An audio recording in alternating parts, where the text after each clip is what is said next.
الحمد لله والصلاة والسلام على رسول الله ومن والاه وبعد فقد قال الله تبارك وتعالى في القرآن المجيد والفرقان الحميد فأعوذ بالله من الشيطان الرجيم بسم الله الرحمن الرحيم والفجر وليال عشر والشفع والوتر والليل إذا يسر هل في ذلك قسم لذي حجر ألم تر كيف فعل ربك بعاد قال النبي صلى الله عليه وسلم ارحموا من في الأرض يرحمكم من في السماء أو كما قال عليه الصلاة والسلام صدق الله العظيم وصدق رسوله النبي الكريم ونحن على ذلك لمن الشاهدين والشاکرین والحمد للہ رب العالمین۔ اللہ تبارک و تعالیٰ کا شکر ہوا، کرم ہوا، احسان ہوا کہ اس نے ہمیں جمعہ کے لیے جمع فرمایا۔ ماہ ذی القعدہ چل رہا ہے، کچھ دنوں کے بعد ماہ ذی الحجہ آنے والا ہے، اور حج کے مہینے تین اللہ کے نبی صلی اللہ علیہ وسلم نے بتائے ہیں، ایک ہے شوال المکرم، ایک ہے ذی القعدہ اور ایک ہے ذی الحجہ۔ یہ تین مہینے حج کے کہے جاتے ہیں۔ قرآن مجید میں سورہ فجر میں 5 آیتوں میں اللہ نے ماہ ذی الحجہ کی خصوصیت، فضیلت، عظمت بتائی ہے۔ والفجر، قسم ہے فجر کی۔ مفسرین لکھتے ہیں کہ یہاں 10 ذی الحجہ کی صبح مراد ہے۔ جو صبح سویرے کا وقت ہوتا ہے وہ وقت کو عربی میں فجر بھی کہا جاتا ہے۔ تو اللہ تبارک و تعالی نے اس کی بھی قسم کھائی ہے، کیونکہ صبح کا وقت بڑا تر و تازگی کا وقت ہوتا ہے۔ ہر شخص گلے شکووں کو بھول جاتا ہے، نفرت عداوت کو بھول جاتا ہے، کل رات میں جو واقعات ہوئے وہ بھول جاتا ہے، جو نگیٹیوٹی کی طرف انسان کو لے کر جاتے ہیں، نفرت پھیلاتے ہیں، ناراضگیوں کو انسان بھول جاتا ہے، ایک رات کا فاصلہ ہو جاتا ہے، وہ سو جاتا ہے، ماں باپ سے کچھ کڑوی کسیلی باتیں ہو گئی، کچھ کہہ دیا، تو صبح اٹھ کر وہ اپنے عمل پر رنجیدہ اور شرمندہ ہوتا ہے، اپنی ماں سے معافی مانگتا ہے، باپ سے معافی مانگتا ہے، معاملات کو صاف کرتا ہے۔ اسی لیے 10 ذی الحجہ کی صبح کی قسم کھانے کا مقصد یہ ہے کہ یہ بڑا بابرکت اور مبارک وقت ہے۔ تھوڑا آپ ادھر آ جائیں، تھوڑا آپ قریب آ جائیں۔ یہ وقت میں کچھ نہیں رکھا ہوا، لیکن اللہ جسے مبارک بنا دے تو وہ مبارک ہے۔ ظاہر سی بات ہے کہ 10 ذی الحجہ کی صبح میں کوئی نیا ہونے والے نہیں ہے، لیکن اللہ نے اسے مبارک بنایا۔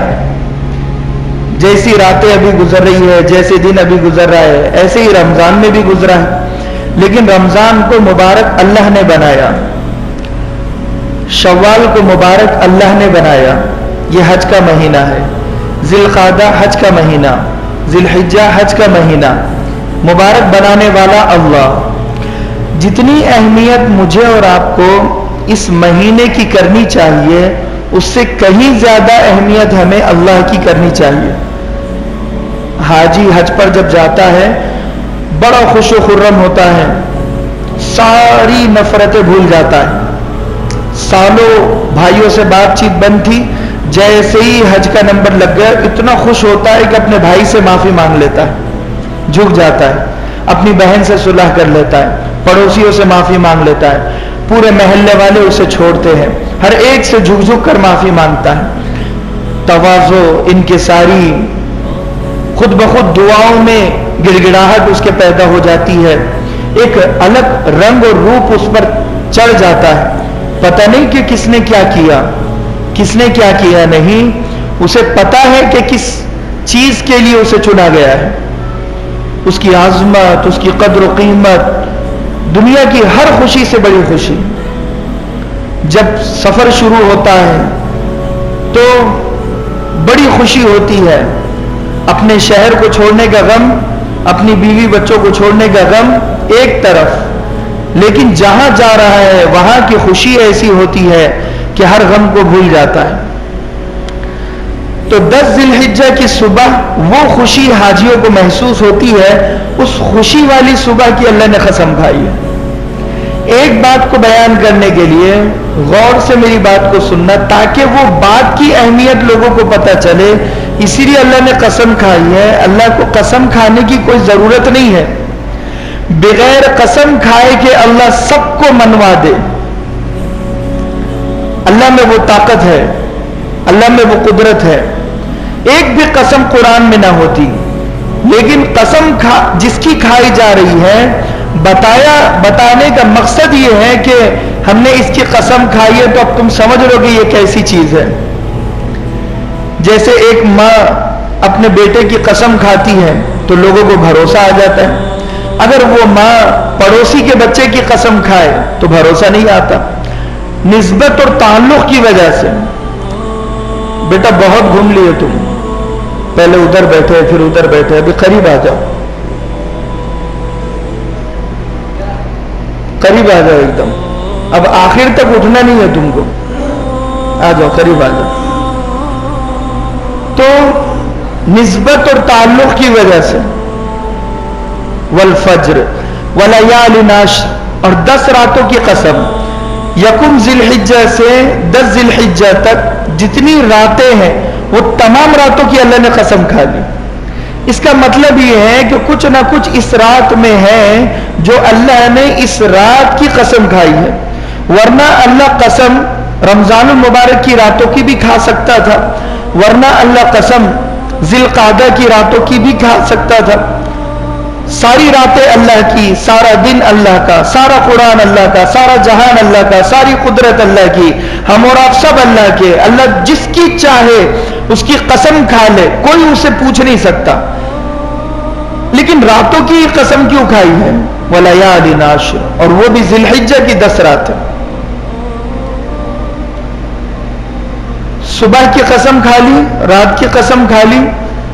وَالشَّفْعِ وَالْوَتْرِ، عربی میں شفع کہتے جفت عدد کو اور وتر کہتے طاق عدد کو.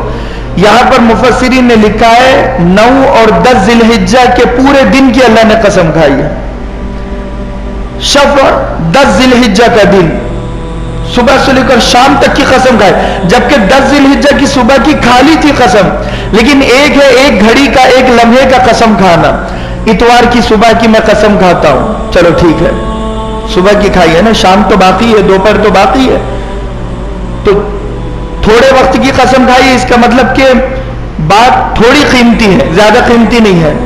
اللہ تبارک و تعالیٰ نے آگے پورے دن کی قسم کھا لی. والشفع والوتر واللیل اذا یسر، اور اخیر میں کہا وہ رات جو چلنے لگی، رخصت ہونے لگی، جانے لگی.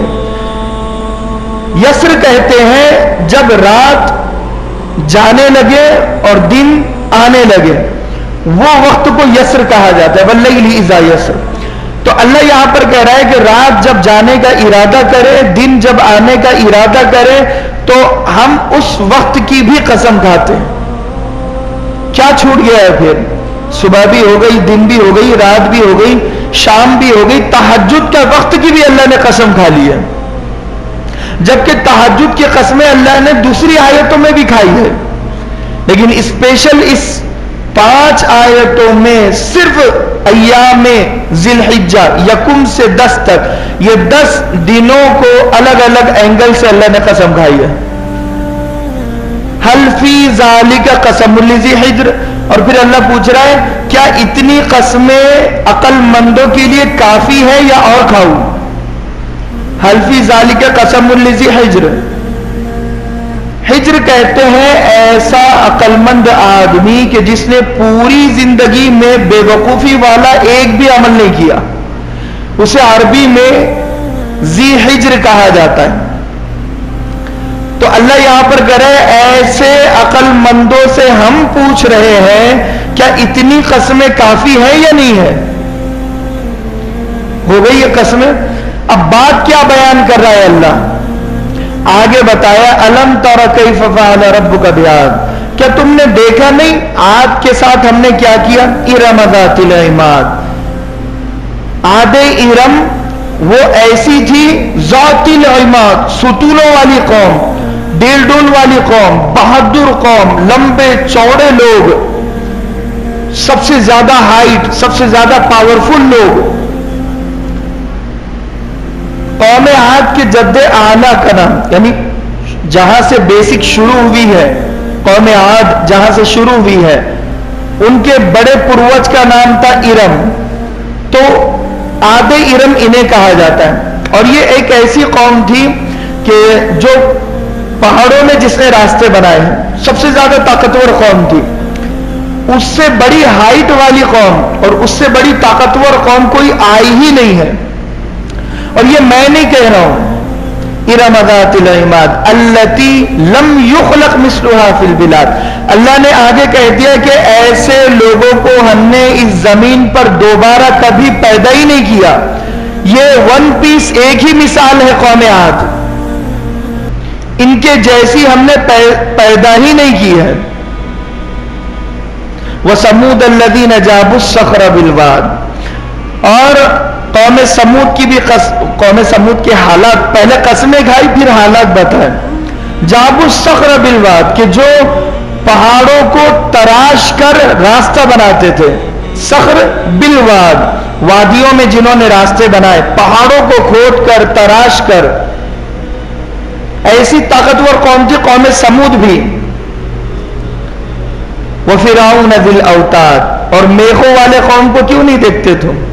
یہ جو علم ترا کہا تو یہ اللہ دکھا رہا ہے کہ تم قوم سمود کو کیوں نہیں دیکھتے، ان کے ساتھ کیا ہوا. قوم عاد کو کیوں نہیں دیکھتے، میخوں والے فرعون کو کیوں نہیں دیکھتے. وَفِرْعَوْنَ ذِي الْأَوْتَادِ، میخ فرعون کی عادت تھی کہ جب کسی کو سزا دیتا تھا تو دونوں ہاتھ ایسے اور دونوں پیر ایسے پھیلا دیا کرتا تھا اور ہاتھ پر بڑا کیل ٹھوک دیا کرتا تھا. میخ جسے کہا جاتا ہے، کھلا جو ہوتا ہے، ہم چھوٹا سا کھلا زمین پر یا پھر دیواروں پر ٹھوکتے ہیں.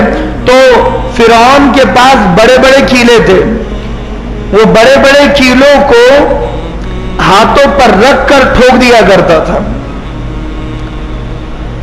تو اللہ کہہ رہا ہے کہ میخوں والے فرعون کو کیوں نہیں دیکھتے؟ وہ جو طاقتور تھا، جو میخیں ٹھوک دیا کرتا تھا لوگوں کو سزا دینے کے لیے. الذین طغوا فی البلاد، ان لوگوں نے اپنے اپنے ملکوں میں تباہی مچائی ہوئی تھی، سرکشی مچائی ہوئی تھی. فاکثروا فیہا الفساد، اور اپنی زمین کو فساد سے بھر دیا تھا. فصب علیہم ربک صوت عذاب، پھر تمہارے پروردگار کا عذاب کا کوڑا برسا ان پر.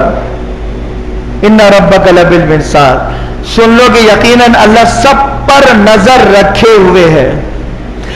جب اللہ فرعون کو دیکھ سکتا ہے، سمود کو، عاد کو دیکھ سکتا ہے، تو مجھے بھی دیکھ سکتا ہے، آپ کو بھی دیکھ سکتا ہے اور دیکھتا ہے. جب اللہ انہیں انجام تک پہنچا سکتا ہے تو اگر ہم بھی ظالم ہیں، ہم بھی نافرمان ہیں، تو ہمیں بھی انجام تک پہنچا سکتا ہے.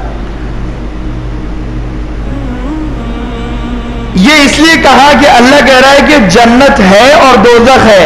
صرف اتنا بتانے کے لیے اللہ نے 5 بڑی بڑی قسمیں کھائی ہے اور 5 بڑے بڑے لوگوں کا حال ہمیں سنایا ہے کہ ہم نے فرعون کو عذاب کیوں دیا، کیونکہ وہ جنت کو مانتا نہیں تھا،